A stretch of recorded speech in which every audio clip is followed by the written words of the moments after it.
Mecca, New York City, where it all started. Competitiveness is at an all-time high. Every MC wanted to be the best.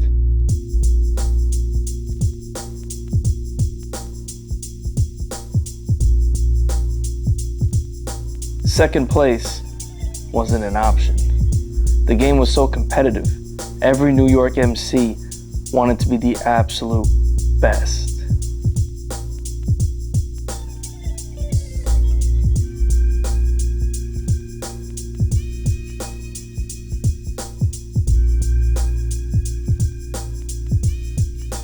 Jay-Z and Nas were both top-tier MCs. They could both spit.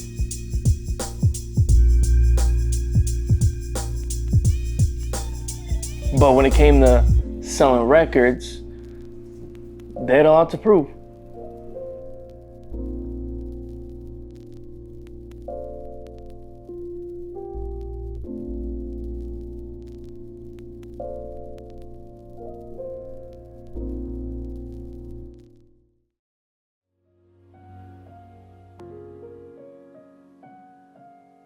Nas had signed with Columbia in the middle of 1992. He had a connection with MC Serch, who was part of the group Third Base. Serch became Nas's manager and secured him the deal with Columbia Records. Now at this time, Jay wasn't signed. He had been MCing since the mid-80s, but was struggling to get a deal. Here comes this kid who didn't even have a record out, but got a deal. MC Serch was handling the soundtrack for Zebrahead, and this would be the debut of Nasty Nas. Nas in your area, about to cause mass hysteria. Halftime was his first single, and Serch put the single on the soundtrack for the film. Nas was on the map after this record. Cause I'm an ace when I face the base. 40 side is the place that is giving me grace. They called him the new Rakim. Till you might be dead, and I'm a Nike head. That's what they were saying. This kid is the new Rakim. It's halftime. The next month, The Source did their record report and included the Zebrahead soundtrack. They called Halftime the fattest single. Nas and Jay ended up meeting around the time Nas was rolling with Main Source.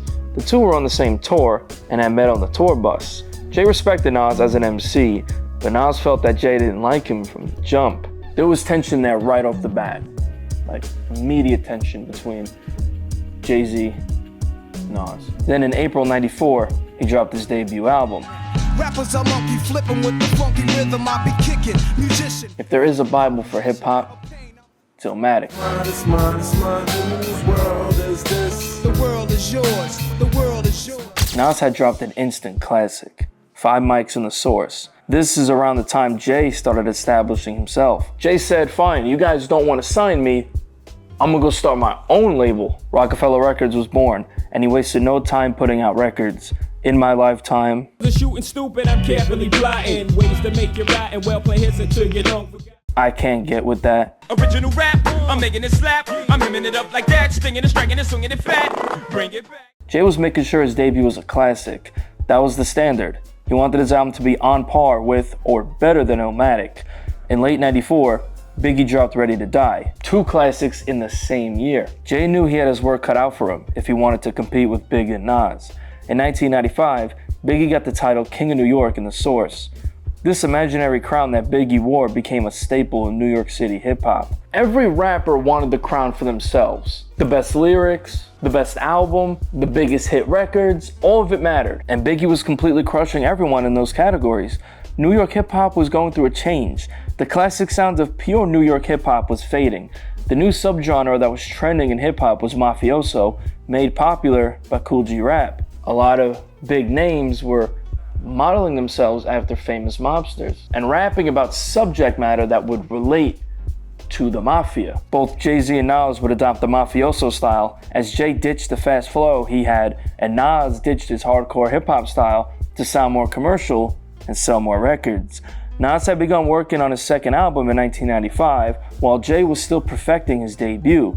Jay wanted Nas to be on his debut. The track titled Bring It On was originally supposed to feature AZ and Nas. Nas and AZ decided not to show up to the studio. They left Jay hanging, which offended him. Nas did something similar to Biggie. He was supposed to be on the Gimme the Loot remix, but he said he was too high to think of any rhymes. Nas was so competitive, he didn't want to risk being outshined on any record. Early 1996 rolls around and Jay begins the rollout for his debut album. The first promotional single for the album was a record called Dead Presidents. Jay had reached out to Nas again to appear in the video and perform the chorus, but Nas declined. Come February 20th, 1996, the song was released. Since Nas didn't want to record the chorus, Jay used a sample from The World Is Yours.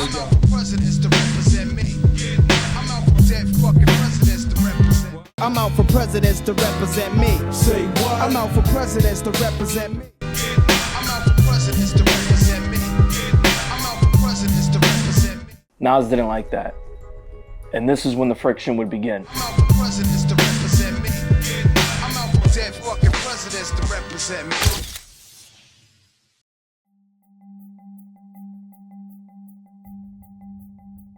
Jay drops Reasonable Doubt on June 26, 1996, which included the Dead Presidents record.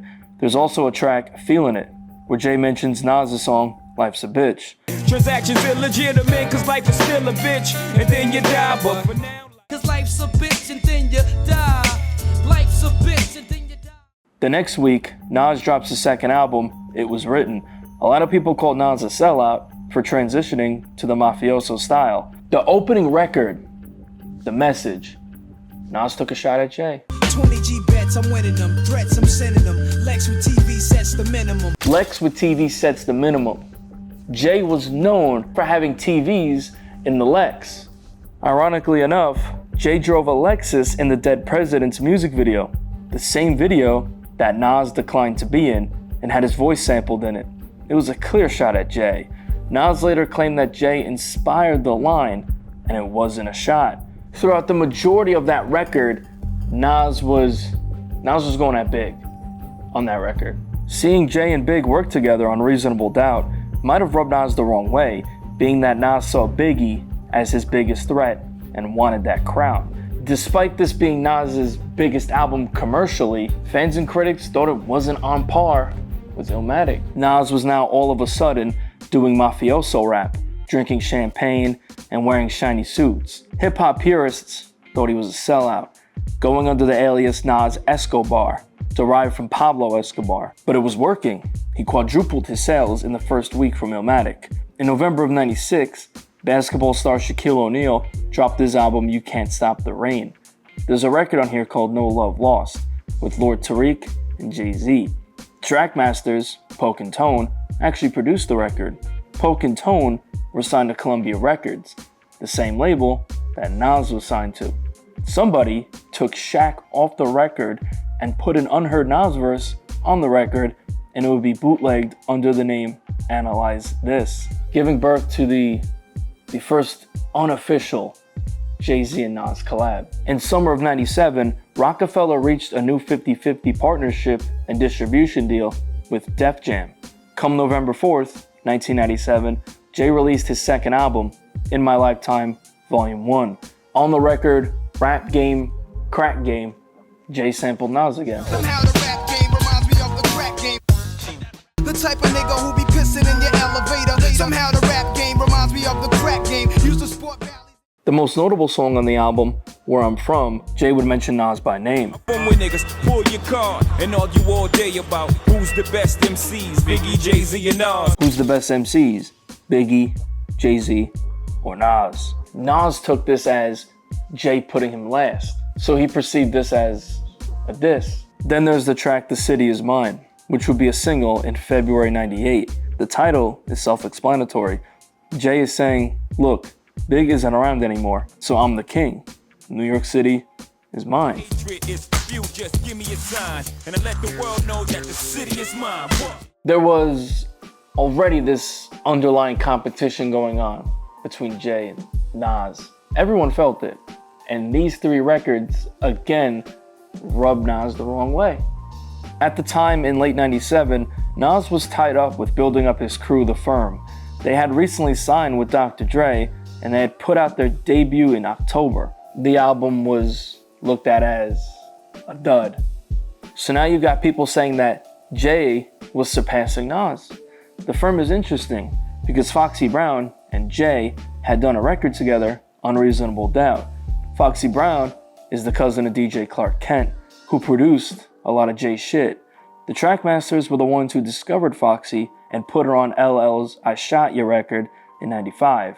After dropping Volume 1, Jay was called The One on the Source cover, the same cover that The Firm was featured on. This issue actually had a double cover, with the other one having Jay-Z on it. Nas knew he had to come back strong with his third record. He planned on doing a double album, 2 discs. I Am, the Autobiography, was the name. In '98, DMX had just dropped 2 albums and took over. He was undeniably the hottest rapper at that point. Nas had his work cut out for him. Not only was he competing with Hov, now DMX was selling crazy records. So he had to have a hot record. He had to, or the public was gonna say Nas fell off. His planned double album would end up being leaked on the internet. This is when the internet was really starting to take over. Now his plans for the double album were screwed up entirely. You had bootleggers burning the songs on blank CDs, and now with MP3 technology, people are able to have those songs on their computers. Nas had to go back and redo everything. He had to redo everything. And he canceled the double album and was just gonna put out 1 CD now. In September of '98, Jay drops album number 3, Volume 2, Hard Knock Life. The lead single, self-titled Hard Knock Life, would be a big hit. Jay was popping his shit on this record. He said he's dropping some of the hardest verses rap ever heard. Dropping some of the hottest verses rappers ever heard. Jay took a shot at Nas. So I stretched the game out, etched your name out, put Jigger on top, and drop albums non-stop for you, nigga. Nas knew that Jay was talking to him. Nas knew it. On Money Cash Hoes, Jay referenced Life's a Bitch again. Crime and sense, life's a bitch, and many skirts and big chest. On Money Ain't a Thing, with Jermaine Dupri, Jay took a slick shot at Nas. Willies wanna rub shoulders, your money too young, see me when it gets older, your bank account. Jay's like, you wanna be on my level? Nah, you don't got the money for that, Nas. This was his highest selling record at that point and solidified him as a household name. Nas was still quiet. It's been almost 3 years at that point where Nas hasn't dropped an album. Jay took his spot tenfold. Tenfold took his spot. April 6, 1999, Nas was finally back with his third album. I Am was an amazing way to show not only Jay, but everyone else that he's still nasty Nas. There was a record on here called We Will Survive. Nas had some words for Hov in response to Jay's cockiness on Volume 2. Jay mentioned Big on the album. Nas on this record is talking to Big and Pac, telling Big that certain cats who claim to be the king of New York are using his name wrong. And the cat that he's talking about is Jay-Z. Now competition is none, now that you're gone and these niggas is wrong, using your name in vain and they claim to be New York's king. It ain't about. Nas also said that there is no more competition since Biggie died. Meanwhile, Jay just sold millions of records with his third album and is one of the top MCs in the game, but Nas is refusing to acknowledge that. Nas sold over 470,000 copies first week with I Am, which was double what he did with It Was Written and exponentially more than what Jay did with Volume 2 in the first week. Nas made a statement with this record. He told everyone, I'm still here. I'm the God. Nas was back.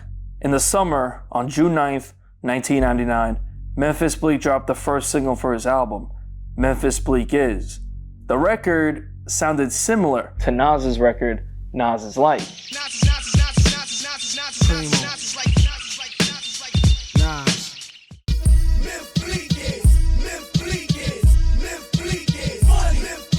This offended Nas, and he perceived it as a diss. August 3rd, 1999, Bleek dropped his debut. On the track What You Think of That with Jay-Z, Hov responded to Nas's claims that he's not the king of New York. Jay's basically saying, yo, you talk that drug game, but I lived it. So you based your life off me. Sound like nothing, like I ain't got the crown or something. Like I ain't the nigga you base your life on. I guess I ain't the reason. At the end of the verse, Jay sent more shots at Nas. Excuse me, nigga, don't confuse me. I ain't one of you rappers who got it there. I'm one of the few niggas spitting it and got it for real. Nas would come back on DJ Clue's mixtape, Queen's Day Part 1. He debuted a record called Nostradamus. This would serve as the first single for his upcoming album, which was also called Nostradamus. Nas decided to throw a shot at Memphis Bleek. He took the ball till you fall line. I'm a ball till I fall. What you think of that? What you think of that? What you think of that? And told Bleek, you know what? I can help you with that. Let me help you with that. That's what he told Bleek. You want a ball till you fall, I can help you with that. You want beef, I can let a slug melt in your hat, cause I'm a wild. Bleek was known for wearing the tilted fitted hat. That's why he said he'll let a slug melt him in his hat. This right here is when the Jay-Z and Nas beef would get serious. It was on after this. Come November, Nas dropped his fourth album, Nostradamus, marking his second album to drop that year. He took more shots at Jay. Nas is making fun of Jay's lip size. About fuck you say girly mouth, get it crunk like the dirty south, and I know you see me floss. Then saying that Hove was stealing from him when he sampled his voice twice. You make hot songs, but she know you steal from me. Who ill is me? I wild on haters in album 3. Next. Nas is slick. He sends a warning to Jay, but references The Graveyard by Big L, which featured Jay-Z. If you want beef, then start. Your next stop's to the graveyard. If you ill, come. On the third verse, Nas had more to say to Hove. Talk a bunch of shit, motherfuckers. Stop frontin'. You don't wanna flip again and sell drugs again. Be on the run again. Overall, the album was met with a bad reception. A lot of people saw this as Nas's first true dud and his near perfect discography up to that point. The next month, December 28th, 1999, Jay-Z drops Volume 3, The Life and Times of S. Carter. He would fire back at Nas. The track S. Carter definitely had a little message for Nas. Competition is none. I remain at the top like the sun. And On Pop for Rock, Jay reminds lame rappers that he's the king. Miscellaneous rap niggas, I'm the king. Motherfuck the ring, mommy, kiss the chain. On the track Come and Get Me, Jay responded to Nas's song Come Get Me. He's telling Nas, look, if you want that crown as the king of New York, you're gonna have to come take it. Ill, come get me, cause I ain't running. If your gun's off the hook, then we'll both be gunning. Come get me if you I got shots to get. Come and get me, nigga. Y'all won't rob the kid. Come and get me, nigga. Jay responded to Nas when Nas said that Jay doesn't want to sell drugs again. Jay is reminding Nas that rap is his new hustle. It's only fair that I warn ya. Rap's my new hustle. I'm treating it like the corner. Fuck with me if you Somewhere along the line, after Jay was blowing up, Jay and Nas's baby mother, Carmen Bryan, were having an affair. She was hooking up with Jay for a couple of years behind Nas's back. Jay ended up allegedly getting Carmen pregnant, but she suffered a miscarriage. Jay was about to get real disrespectful.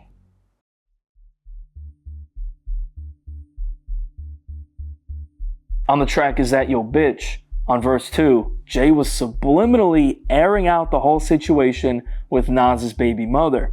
The track appeared on the European version of Volume 3, and Jay ended up giving the record to Memphis Bleek for his second album. He didn't hold back no punches. Why you home alone? Why she out with me? Room 112, hotel balcony. How'd you say, Jay? You could call a house for me. There's no respect at all. The whole verse, Jay is just talking to Nas directly about hooking up with his wife and the mother of his child. She keep begging me to hit it raw. She got my kids and say it was yours. How foul is she? And you wiped up. Shit was getting serious. In early 2000, DJ Clue puts out his mixtape, The Great Ones Part 2.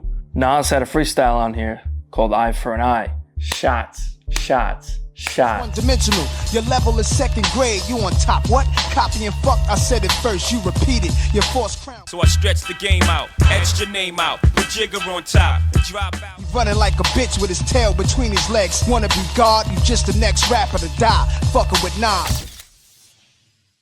Bleek had a track on here called My Mind Right, where he would respond to Nas. Your life a lie, but here's the truth. You ain't hyped to die, but you hyped to shoot. You ain't hyped to die, but you hyped to shoot.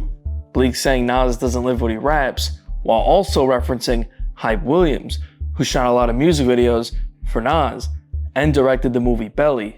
Your lifestyle's written, so who you supposed to be? Play your position. Your lifestyle's written? it was written, Bleek just fired back, questioning his street credibility. He doesn't believe Nas. Bleek don't believe Nas. The record became Bleek's lead single for his second album, with a twist. They recorded a remix version, and Jay-Z got on the record, and he went at Nas. Jay is telling Nas again that he's getting with Carmen. Taking all that's important them now. Down to your bitch, nigga, you sick. Frontin' like you tougher than what you are. To the gun is coming through. On September 12th, 2000, the single version of Is That Your Bitch dropped, and it was renamed to Is That Your Chick. The track appeared on Bleek's second album, The Understanding. Nas at the time was working on the QB record, QB Finest. Nas had gotten his own imprint from Columbia, Ill Will Records. He debuted the label with Nostradamus. On November 21st, 2000, Nas and QB dropped the album. On the track The Bridge 2001, Nas fired back at Memphis Bleek. Oh, you didn't want to know whose life was written, the life I'm living, the ice. Oh, you didn't know whose lifestyle was written? He was directly responding here to Bleek, who said that Nas's lifestyle was written. Then shots at Jay, mentioning his record, Where I'm From. Basically, Nas is saying that Jay stole that concept of having the projects in the background of his video from him. Tell me who was the true thugs in videos first, who had the projects behind us, who did it the worst. We from the This brings us into 2001. The Rock starts off the year on January 12th at Hot 97, kicking some freestyles. Rockefeller artists were spitting over some legendary beats from Queen's MCs, talking crazy. Nas felt they were disrespecting him by doing this. Nas paged Jay after those freestyles, and Jay said that they weren't trying to disrespect him. Jay at the time was also beefing with Mobb Deep. They had traded some shots on records, and they also felt disrespected by these freestyles. After that, Nas and Jay ran into each other at Steve Stout's party. They had a conversation. We met at Stout party again. I said, what up, dog? Yo, we had a good conversation. We smoking cigars and we chilling, my man. I'm like, dog, you know the tension is brewing in New York City. And we can't do this because we don't know what the effects of it, that it would have, the after effects. And he said, no doubt, you're right. And we had a good conversation. He also knew the marketing of it. Now, at the time, Nas was working on his next album, The Death of Escobar. This record was going to be Nas killing off the Escobar alter ego and going back to his roots. This would all change in the summer. June rolls around, and on the 19th, Jay dropped the first single for his upcoming album. Izzo was produced by an up-and-coming producer, Kanye West. The record was hot, and Jay was about to make the summer even more hot. There's a lot of shit been going on in rap music and shit. You know, a lot of cats, you know, yapping and shit. Y'all know what the fuck I do, you know what I'm saying? The boy had his business. You know what I'm saying? But that's neither here nor there, you know what I'm saying? June 28th, 2001, at Hot 97's annual Summer Jam, Jay-Z was performing. During his performance, he gets on the mic and says that he's gonna play a new record from his upcoming album, The Blueprint. The songs right here and shit, for niggas that be yapping and shit. Let me get it, Pop. We running this rap shit. We running this rap shit. We running this rap shit. Freeway. We running this rap shit. We running this rap shit. Chris and me. We running this. What nobody expected was to see those pictures of Prodigy on the screen. If you Mobb Deep, I hold triggers the crew. You little fuck, I got money stacks bigger than you. When I was pushing weight back in '88, you was a ballerina. I got the picture, I seen you.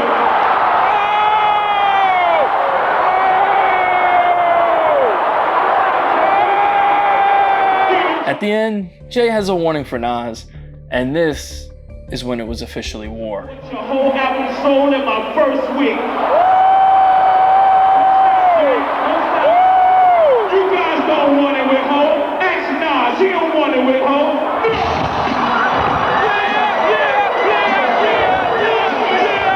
The crowd went nuts. It's one of the best moments in the history of this game. Later on in the show, Jay brought out Michael Jackson, Jay was trying to say, here's the king of pop, and I'm the king of hip hop. That's why he called it the Takeover. The material that Jay previewed for Takeover was all he had recorded at that point. Nas said, all right, change of plans. He scrapped the Death of Escobar concept and had to make a more aggressive record to go back at Jay. Nas played around with a few names for his next album. Nostalgic was one of them, but he decided on Stillmatic. After no solo albums in almost 2 years and his weak effort on Nostradamus, Nas had to come back in a big way. August 15th, almost 2 months after Summer Jam, Nas responds. Stillmatic Freestyle, frequently known as H to the Omo. This was Nas's first response to Jay-Z and Rockefeller. Nas sampled Eric B. and Rakim's Paid in Full. This was a message to Jay, who called himself the God MC at Summer Jam. That was Rakim's title. Nas is reminding Jay who the real God MC is. Little did I care what you saw. True deep with a few heat. Now it's time we settle a score. But in the He went at Freeway, hold and ride with me, rip the freeway. Bleak, Shoot through Memphis with money bags. Stop it. Beanie, Stop in Philly, order cheesesteaks and eat beans fast and bring it back. Jay. And bring it back up top, remove the fake king of New York. You show off, I count off when you sample my voice. I rule you before you He spun Jay's Izzo record. Then he dissed Jay's Rockaware brand. H to the Izzo, M to the Izzo. Push Izzo, you phony, the rapper version of Cisco. And that's for certain you clone me, your whack clothesline. He questioned if Jay really lived what he was rapping about.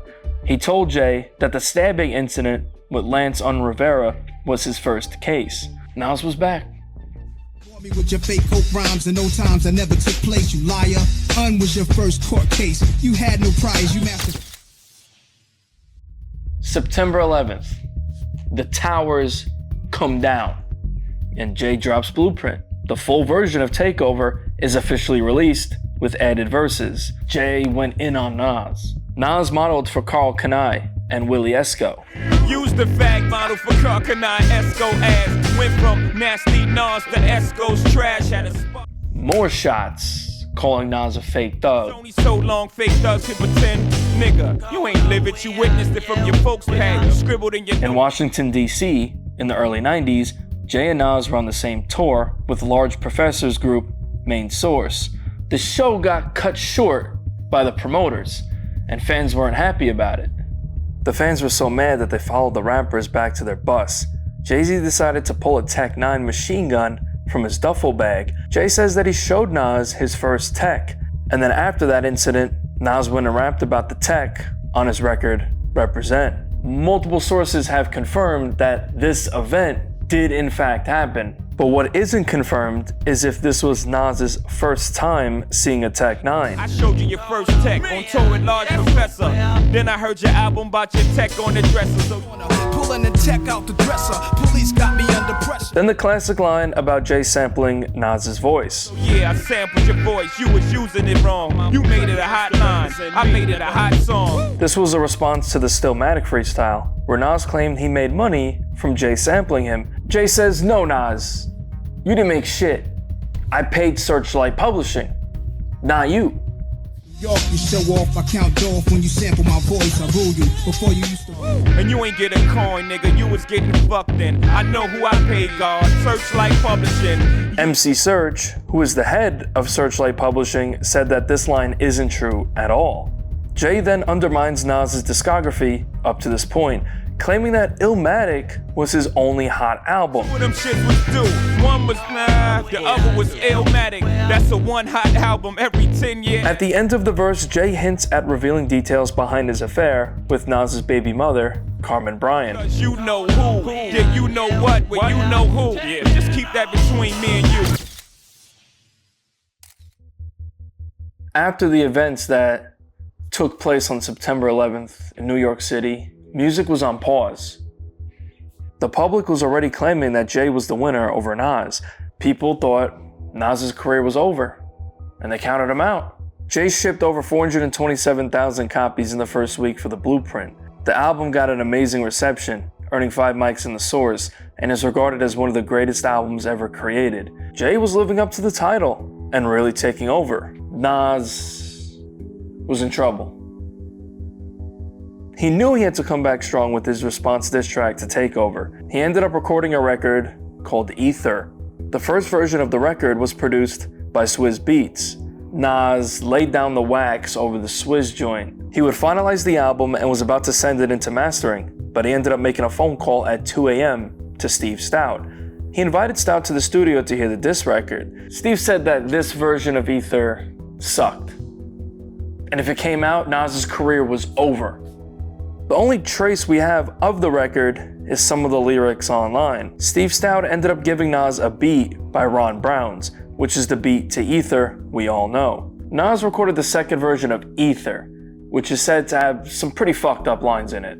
One line where he wished that Jay was in the plane instead of Aaliyah. Nas handed the record in, and Columbia said they can't put the record out. It was too harsh. They told Nas that he had to redo it. So that's when the third and final version of Ether was created. Nas would end up performing in Rochester, New York. The crowd was begging him to say something back to Jay. This is when Nas didn't want to reveal Ether yet, so he would spit that line where he mentioned Aaliyah. Nas appeared on the cover of Felon magazine to speak on his issues with Jay and his upcoming album. Nas recalled he and Jay's first time meeting on tour with Main Source. Nas revealed that he felt that Jay didn't like him for some reason. Nas claimed that Foxy Brown helped elevate Jay and blow him up, then calling Jay-Z a chameleon who takes from others around him. Nas said that he initially did not want to take it there with Jay to record the Stillmatic freestyle, but he felt as if he had to, and his hand was forced. Nas then hinted that he has something in store for Jay in response to Takeover. Meanwhile, in November, Jay would perform Takeover on MTV Unplugged. This just added more fuel, and now Nas was ready to light the match and drop it on the pile of gas that Jay laid.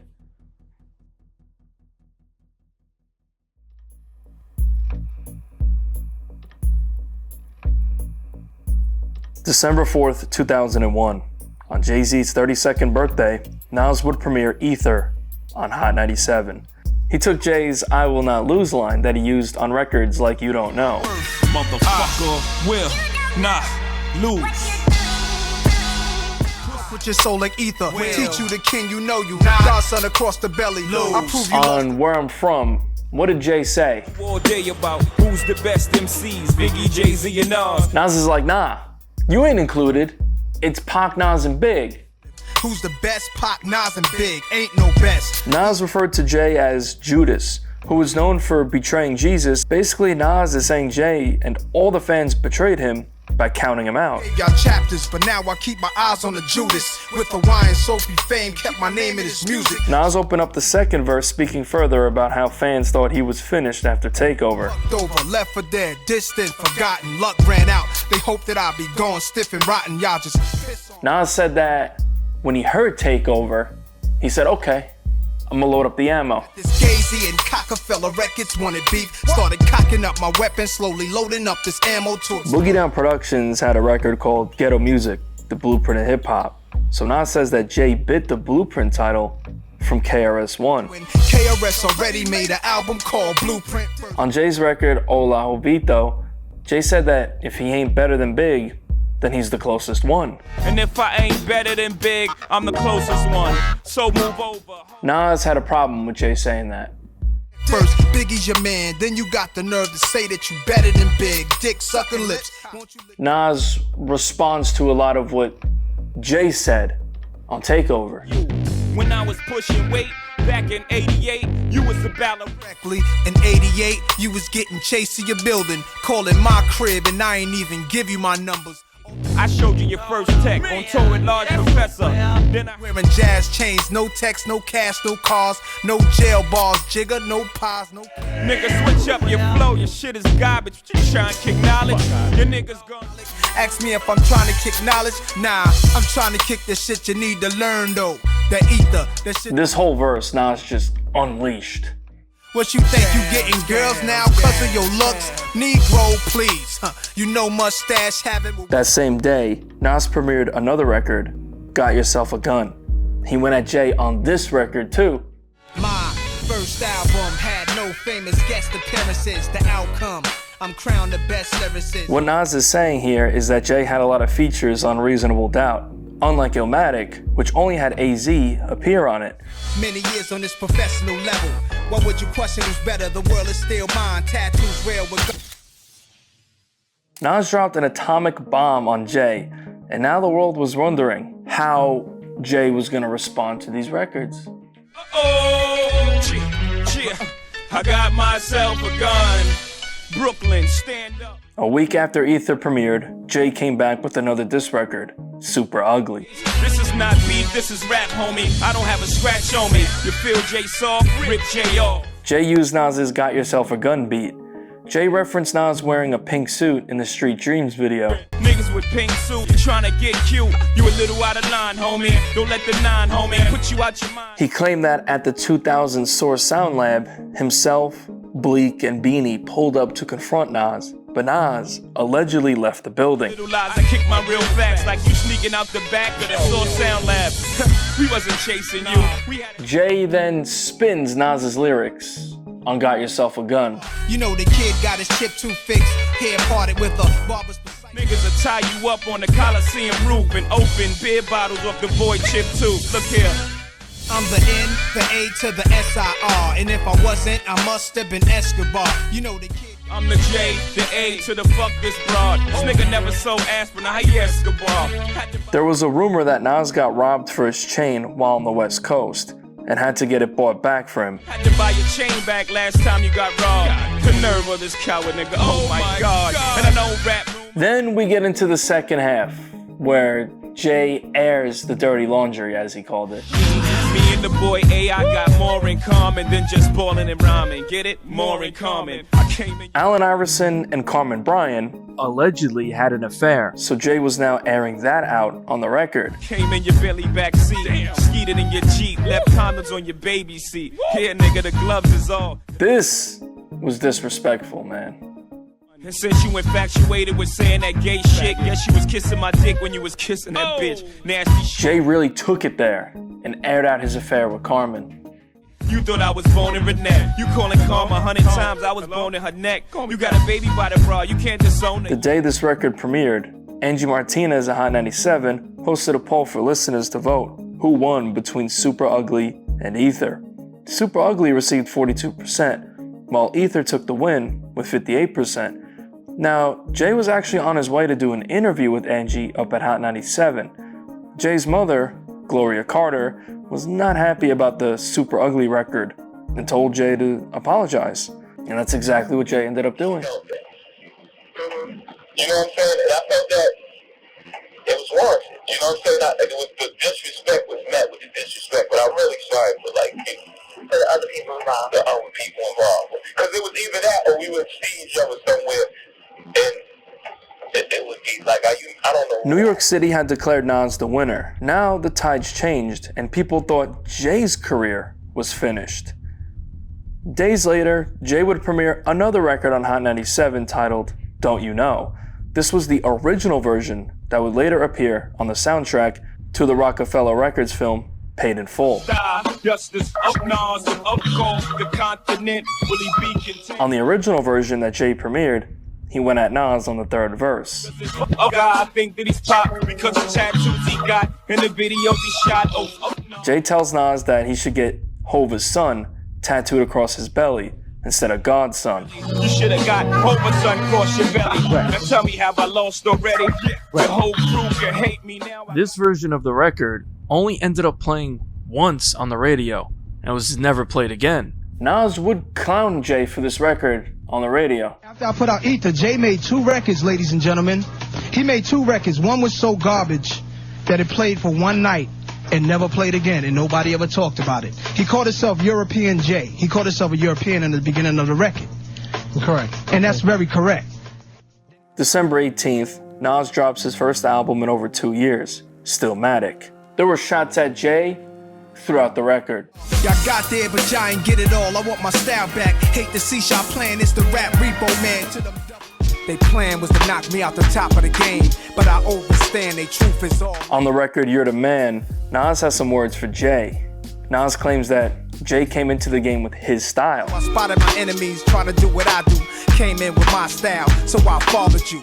On Destroy and Rebuild, Nas took another shot at Jay. Play your position, cause you'll never be king. Even Jigga went the crown. Poor thing.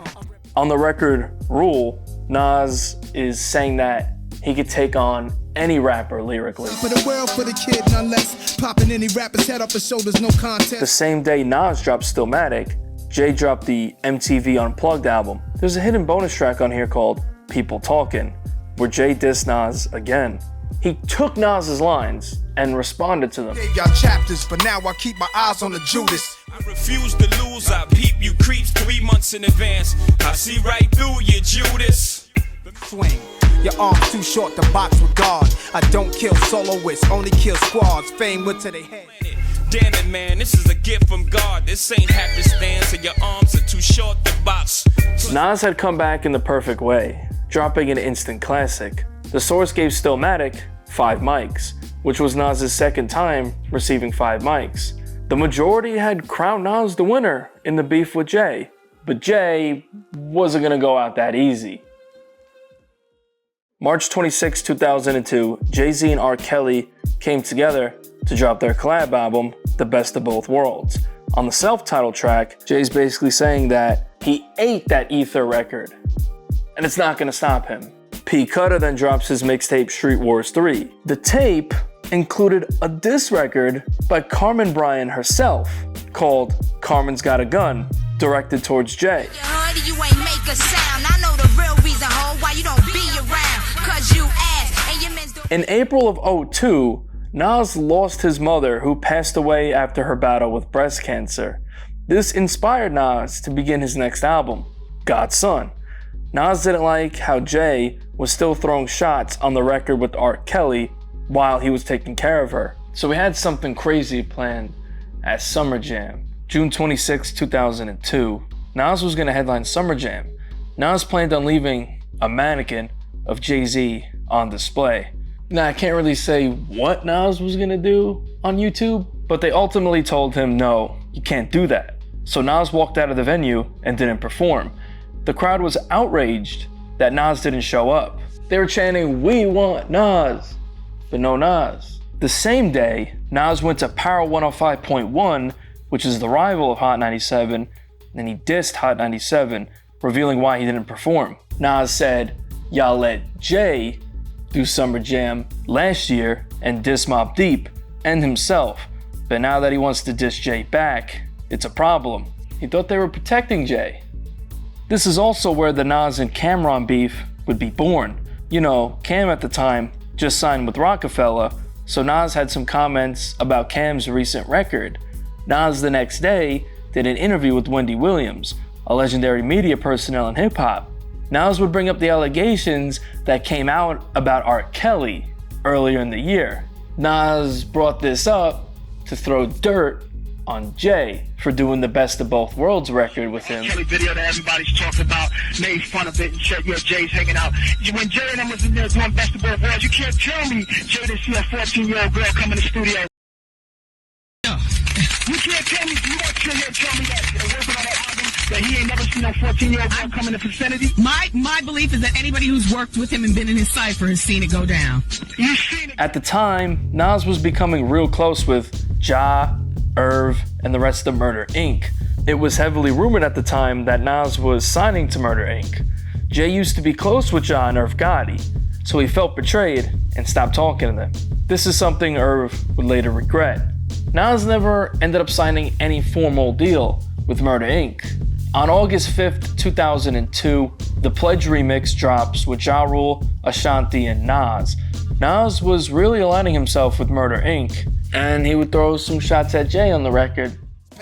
Ask that other rapper how it feel to lose his whole gangster. Use a no-namester, your little man's is no. On August 6th, 2002, Jay went up to Hot 97 for an interview with Angie Martinez. Jay commented on a couple of things regarding Nas, like how he was getting close with Murder Inc., and how Nas wanted to have Funkmaster Flex's chain snatched. Jay would then challenge Nas to a lyrical battle, followed up with a boxing match on pay-per-view to settle the beef. Feel away like, yo, you shouldn't have said that. We can go to the gym. This one is closed doors. We can go to the gym. On some heck, yeah, no. Take it to the ring? Yeah, three rounds. Nas ultimately declined his offer, saying he would rather drop an album on the same day to see who sells more. On the same day this interview aired, Scarface dropped his first record with Def Jam, The Fix. Jay-Z and Nas both appeared on the album. Jay appeared on Guess Who's Back, and Nas appeared on In Between You. Scarface revealed that Nas was going at Jay on the record. Scarface had Nas change the verse and take out the disses towards Jay. On September 10th, Nas dropped Made You Look. This was the lead single for his next album, God's Son. Still do. Mobsters don't box my pump shot obliges. Every invitation to fight your punk asses. This was a reference to Jay-Z's boxing match challenge. A couple of weeks go by, and on the 23rd of September, Nas drops The Lost Tapes. This record is a compilation of unreleased material dating back to the IM recording sessions. Nas had a shot for Jay on the Everybody's Crazy record, which was slated to appear on Stillmatic. Fuck you with a fist in your ass, you pussy with yeast, you shook in the street, you a Cisco. You know. October 29th, the soundtrack for 8 Mile drops. Jay-Z and Nas both appeared on the record. Jay did 8 Miles and Runnin' with Freeway. Nas had a record on here called You Wanna Be Me. Nas was talking to Jay on this record, telling him, you wanna be me. Nas says that Jay was out to dethrone him as the king of New York. I think of kings who died and rappers out to dethrone me. For they crown, their head is cut off. Something that gets misconstrued about this record is the second verse. He was actually talking to Cormega, not Jay. Jay-Z came back a couple of weeks later with his 7th album, The Blueprint 2, The Gift, and The Curse. Jay decided to fire back at Nas. The self-titled track Blueprint 2 was Jay airing out all his feelings after the battle with Nas. After the majority of people said that Jay took the L against Nas, he had a lot to get off his chest, and he did it with this record. Can't y'all see that he's fake? The rap version of TD Jakes, prophesizing on your CDs and tapes. Jay's trying to say that Nas is not as prophetic as y'all are claiming he is. They call me this misogynist, but they don't call me the dude that take his dollars to give gifts at the project. These dudes is all. Jay's saying Nas is a hypocrite for calling Jay out for dissing women when he did it as well. Grass is cut, the snakes are show. I gotta thank the little homie Nas for that though, saving me the hassle. He's thanking Nas for letting him see who's really real around him. My mama can't save you this time, niggas is history. Who you know, flow vicious as me, you're so religious. Jay is referring to when he apologized for the Super Ugly record. He says that his mom ain't gonna save Nas this time around. Cause the victor is me, nigga. You're an actor, you're not who you're depicted to be. The street dreaming, all y'all niggas. Jay is claiming himself the victor, then takes credit for essentially reviving Nas's career when it was at its lowest point. After he did Nostradamus, people counted Nas out, and the beef with Jay really ignited that fire back in him. I gave you life when niggas was forgetting you MC. I'm a legend, you should take a picture with me. Jungle is Nas's younger brother, so that definitely wasn't gonna sit well with Nas that Jay's bringing him in this beef. Big dog, Glenn Rob, listen, God, you a flea. And the little homie Jungle is a garden to me. What's the problem, B? After this record, it was clear that Hov isn't gonna sit back and accept the loss. That's why on the next record, he went at Nas again. He made fun of Nas for his MTV Diary episode, where Nas said he's afraid of flying, so he travels by bus. Chumps don't tour like us, you on the road 1,000,000 hours, I fly over your bus, nigga please. Jay-Z ended up shipping 545,000 units in the first week with the Blueprint 2, despite being seen as a misstep at the time. Jay proved his point. Commercially, his career was not affected at all by the battle. At all. A couple of weeks go by, and Memphis Bleak drops 1-2 Y'all. Jay took a shot at Nas on the record. Jay said that people within his circle might want to kill Nas. Lean, you fucker, I'm trying to keep niggas from killing you. You still talking shit to me. You're not as smart as you appear to be. I got dumb. Jay is referencing Nas's We Will Survive from the IM album, while saying that The Rock ain't surrendering to Nas.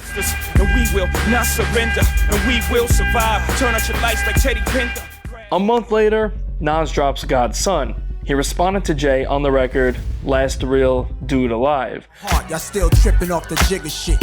Real niggas listen up and I'ma tell you how the whole thing start. Off top, I brung. Nas chronicles how the beef with Jay started in his eyes, claiming that Jay copied all of the MCs in New York in the 90s. Jigga started to flow like us, but hit with ain't no niggas. Had much Versace swagger, big admired the Brook. Nas claimed that Steve Stout told him that Jay wanted his spot in the game. Then this niggas would jiggle too much. He used to say Jay wanted my spot. I laughed, stayed home, never hung a lot. Nas talks about how his mother was sick with cancer, but while taking care of her, Jay was throwing shots. Till I see our health get more strong. In the middle of that, Jay tried to sneak attack, assassinate my character, degrade my. Despite the good critical reception, Nas only shipped 156,000 units in the first week, which was not even half of what Jay did with Blueprint 2.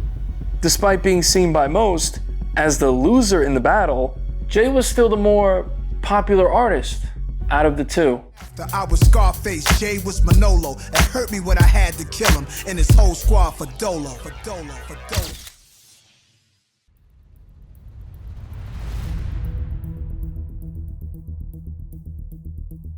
After this, Jay decided that his next album was gonna be his last, and he was gonna retire. On October 22nd, 2003, Jay premiered the first record for the Black Album on Hot 97. The record was called What More Can I Say? And he took a shot at Nas. And no, I ain't get shot up a whole bunch of times or make up shit in a whole bunch of lines. He was mentioning 50 Cent, then threw a shot at Nas. And even 50 knew that he was talking to Nas. The album ended up dropping in mid-November of 2003, and it was a huge success and a great way for Jay-Z to retire. While promoting it, Jay kicked a freestyle on BET's Rap City on November 25th. People speculate that he was talking to Nas on the freestyle. Respect me fake, cause one beef, cause they know that's the only way we ever gonna speak. We never gonna see eye to eye. Bringing 88 back, they shooting. Made you look, you a slave to a paper. They shooting, nobody dying. Somebody better put somebody body on somebody eye and sometimes. Nas fired back on Braveheart's album that dropped the next month. This is Nas, I'm a brave heart, better brave heart. And y'all already know who I'm better than. Jungle even fired back at Jay. Jungle would live by the morals in the street, not like snitch CJ or bitch Jay-Z. And beef, them niggas only play. Jay didn't fire back because he would seemingly retire from hip-hop. In November 2004, Nas dropped his double album, Street's Disciple. He mentioned Jay on the record. Kiss me, this ain't 50, this ain't Jigga, this ain't Diddy, this ain't Pretty, Pain. A week after this record came out, Jay got named the new president and CEO of Def Jam. In August of 2005, Kanye dropped Late Registration. This record was under Def Jam, and Nas would appear on the track We Major. Jay said that this was his favorite song on the album. On October 27th, 2005, Jay-Z held his I Declare War concert in New Jersey. Jay gave a speech on stage. Puff performed with the locks.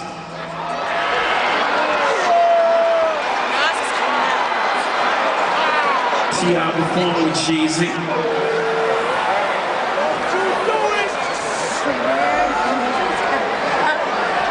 The return of Beanie Siegel. He brought out Nas, and they officially squashed the beef. The crowd went nuts.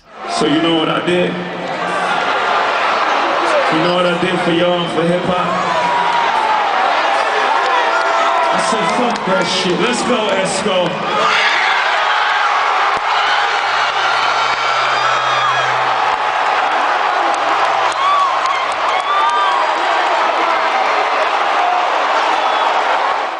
In January of 2006, Nas ended up partnering with Def Jam for the launch of his imprint, Ill Will, which was rebranded to The Jones Experience. After this news broke, a lot of people started saying, oh, Nas signed with Jay. So that means that Jay is Nas's boss, so Jay won the war.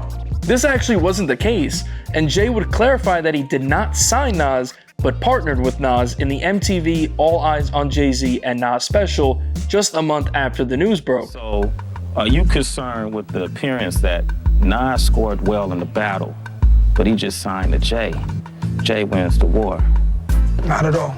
You know what I mean? I didn't sign Nas. I partnered with Nas. I mean, you can't sign a artist of Nas' stature. You can only partner. In December, Nas dropped his album Hip Hop Is Dead. Jay-Z and Nas would collaborate on the record Black Republican. This was the first time that these two officially collaborated together. Then we get into 2007, and on November 6th, Columbia Records dropped the Nas Greatest Hits album. To everyone's surprise, Ether didn't appear on the record. That same exact day, Jay-Z dropped his album American Gangster. Nas ended up appearing on the album, being featured on Success. Nas and Jay-Z would join forces again on Ludacris's 2008 track I Do It For Hip Hop. Nas called himself the best to ever do it. This was definitely Nas's way of reminding Jay, hey, we cool now, but don't forget that Nasty Nas is still the best. Years since my first 16, parting the rest of my niggas, but I'm the best who ever did it. The next year in 2009, Jay released Blueprint 3. He made his biggest record ever with Empire State of Mind.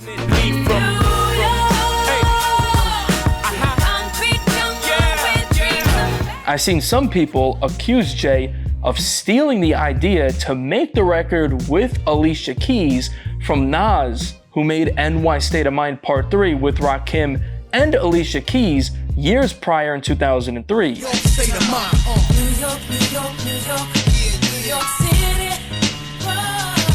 In 2012, Nas dropped his album Good Life.